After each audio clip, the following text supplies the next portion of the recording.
સૌનું હાર્દિક સ્વાગત છે। આજે હું ભાખરિયા સોમાની વાર્તા કરું છું, તો તમે બધા સાંભળજો અને ભોળાનાથની ભક્તિ કરજો અને ભગવાન તમારા મનના મનોરથ પૂરો કરે અને તમને સફળતાને શિખરે પહોંચાડે।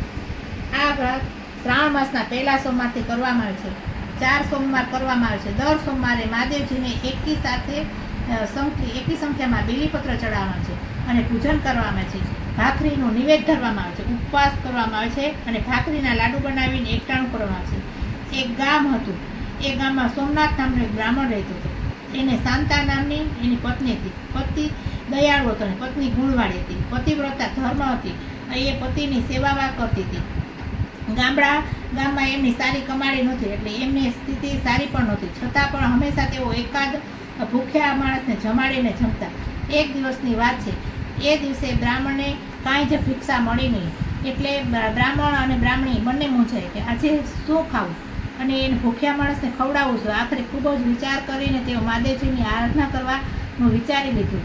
બ્રાહ્મણે 21 દિવસ સુધી મહાદેવજીની આરાધના કરી, પરંતુ મહાદેવજીએ પ્રસન્ન થયા નહીં।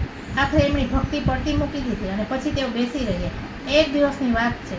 મહાદેવજીએ સંન્યાસીનો વેશ લઈને આવ્યા અને બ્રાહ્મણ સામે પોતાનું ભિક્ષાપાત્ર ધરીને ઊભા રહ્યા, પરંતુ બ્રાહ્મણ પાસે કંઈ જ આપવા જેવું નહોતું। એ બિચારો આપે શું, એટલે તેઓ ચિંતામાં પડી ગયો। એ તો સંન્યાસીને પગે લાગ્યો અને પછી પોતાની ગરીબાઈની વાત કરી, એટલે સંન્યાસી બોલ્યા, હે બ્રાહ્મણ, તમે ભાખરિયા સોમવારનું વ્રત કરો તો તમારું આ દુઃખ ટળી જશે, જરૂર ટળશે। એનાથી તમારાથી આધિ વ્યાધિનો ઉપાય ત્રણેય ટળશે।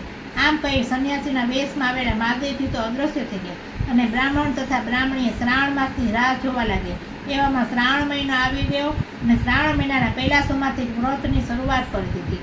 સોમવારે વહેલા ઉઠી નાય ધોઈ મહાદેવના મંદિરે જાય, દર્શન કરે, દીવો કરે, પછી ભગવાનની પૂજા કરે ને બીલીપત્ર ચડાવે। મહાદેવના મંદિર જઈને મહાદેવજીનું પૂજન કરે અને 5 કે 7 બીલીપત્ર ચડાવે। નિવેદમાં 500 ગ્રામ ઘઉંનો લોટ લઈ તેમાંથી 5 ભાખરી બનાવવાની। એક ભાખરીનો નિવેદને રાખવાની, 2 ભાખરીઓ બ્રાહ્મણને અથવા નાના છોકરાને આપવાની, બાકી વધેલી 2 ભાખરીઓ પોતે પ્રસાદ તરીકે ખાવાની।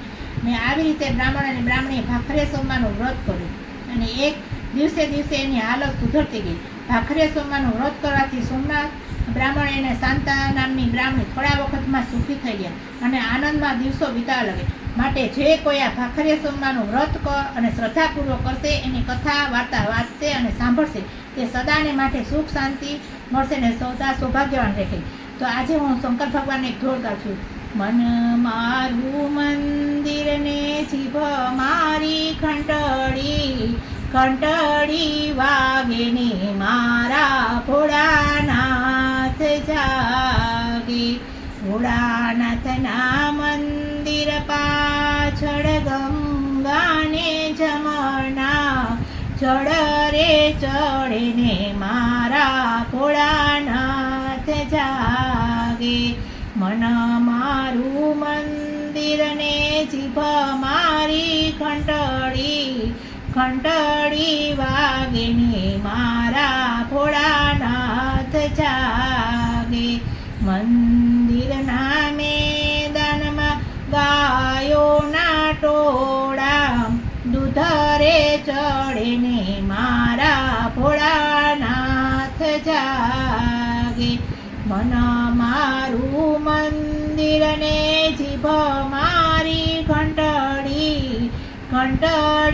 વાગે ને મારા ભોળાનાથ જાગે।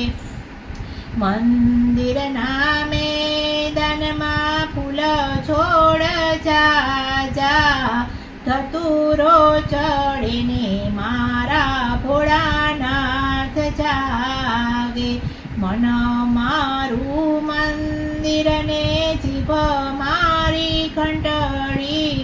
ઘંટડી વાગે ને મારા ભોળાનાથ જાગે। મંદિરના મેદાનમાં ઝાડ પાન જા બીલીપત્ર ચડે ને મારા ભોળાનાથ જાગે। મન મારું મંદિર ને જીભ મારી ઘંટડી વાગે ને મારા ભોળાનાથ જાગે।